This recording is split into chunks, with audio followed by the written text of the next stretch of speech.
Cuando se dice a los estudiantes un conjunto es un arreglo de objetos, se está dando una definición matemática. La palabra definición en matemática significa que yo puedo sustituir una o varias frases o palabras por una palabra más adecuada. Adecuada quiere decir a lo que los matemáticos quieren que sea adecuado.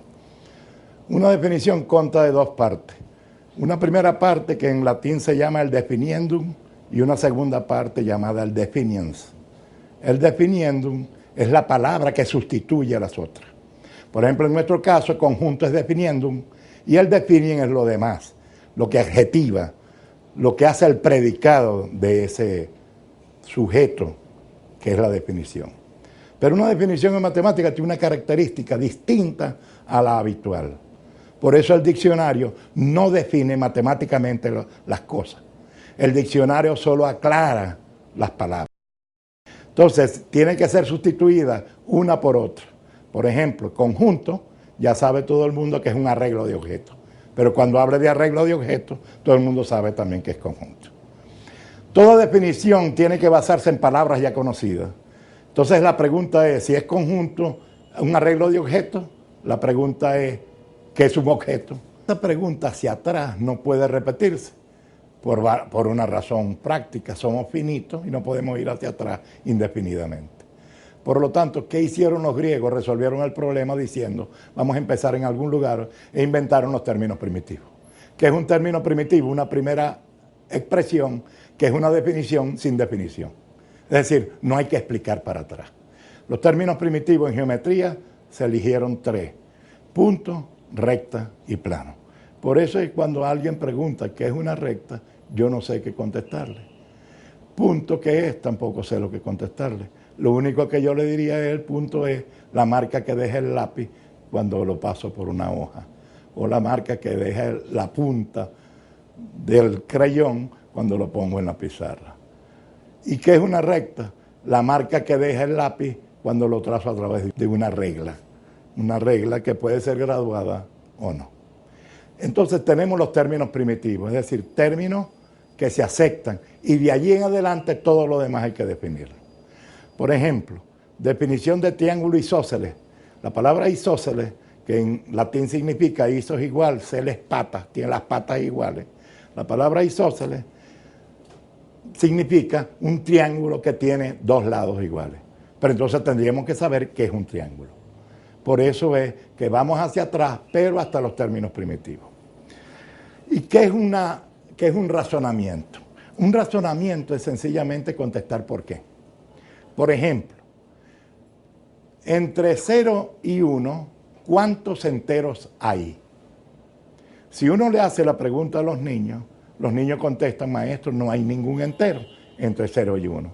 Pero si le preguntamos por qué, no saben responder. Eso sería bueno. Entonces tratar de ver por qué no hay enteros entre 0 y 1. Esa es una pregunta bien buena, pero para eso se necesita un curso de álgebra abstracta para ello. Por lo tanto, todo a sus niveles.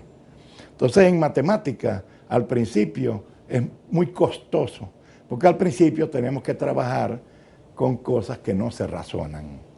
Por ejemplo, el problema de la matemática real es que la matemática es abstracta. Hay dos personas, hay dos cámaras, hay dos amigos, pero nunca nadie ha visto pasar un 2 por ahí. Yo nunca he pisado un 2. Puedo pisar dos amigos, puedo saludar a dos amigos, pero no puedo saludar un 2 porque eso no existe. Y la matemática estudia cosas que no existen. Entonces necesitamos algunos principios básicos de dónde decir por qué. Y entonces los matemáticos griegos inventaron los axiomas como proposiciones que no se demuestran. No se dice por qué, sino sencillamente a partir de allí se dice lo demás por qué. Por ejemplo, una pregunta que yo siempre hago en primaria es ¿por qué un medio no es entero? Un medio es una fracción que se escribe así. Esa fracción tiene un numerador, la parte de arriba, llamado 1, y un denominador, la parte de abajo, llamada 2. Eso es lo que representa una fracción, representa la mitad de algo. Entonces la pregunta es esta, ¿por qué no es un entero? Si uno le pregunta a los niños, empiezan a contestar cualquier cosa, inclusive a los profesores. Empiezan a contestar lo que sea. Bueno, porque es el cociente de 2 enteros. Eso no es verdad. Eso no es cociente de 2 enteros, porque si yo divido 4 entre 2, sí da entero. Esa no es fracción, porque está uno arriba y uno abajo, pero es un entero. Así que no por eso, porque está escrito de esta manera, ya es fracción. Entonces la pregunta es, ¿por qué fracción? Yo siempre a veces digo, vamos a razonar. ¿Qué es razonar? Vamos a buscar una explicación de modo que todo el mundo lo entienda. Este número tiene una curiosidad. Puedo decir que es menor que 1, que en matemáticas se escribe así. Eso lo saben todos los niños. En un medio es menor que 1. Pero ese un medio también es positivo. Y entonces ahora hacemos la pregunta. Entre 0 y 1, ¿cuántos enteros hay? Según la respuesta que habíamos dicho antes, no hay enteros.